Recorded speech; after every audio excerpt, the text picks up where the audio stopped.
এটা হচ্ছে আমাদের টাঙ্গাইলের পাত্রাইল বাজার। জানি না এরকম ঘটনা শুধু আমাদের পাত্রাইলেই হয় নাকি আরও অন্যান্য জায়গায় হয়।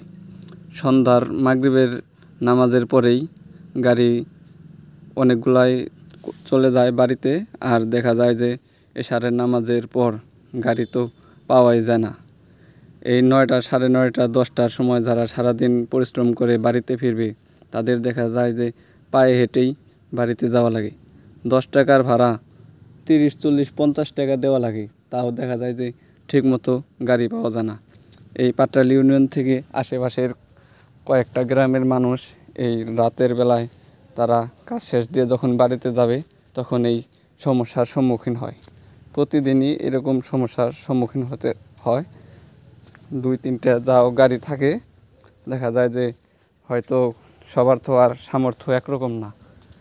দেখা যায় যে ভাড়া এমনভাবে চেয়ে বসে যা একজনের পক্ষে দেওয়া অনেক কষ্ট হয়ে যায়। এরকম নানান সমস্যায় পড়তে হয় আশপাশের এলাকার।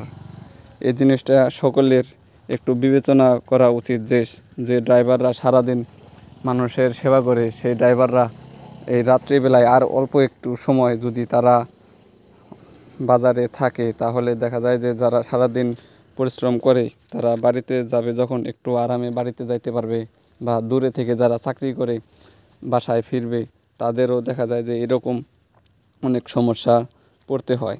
এই সন্ধ্যার পরে সবগুলা গাড়ি না থাকতে পারলেও কিছু গাড়ি থাকা দরকার।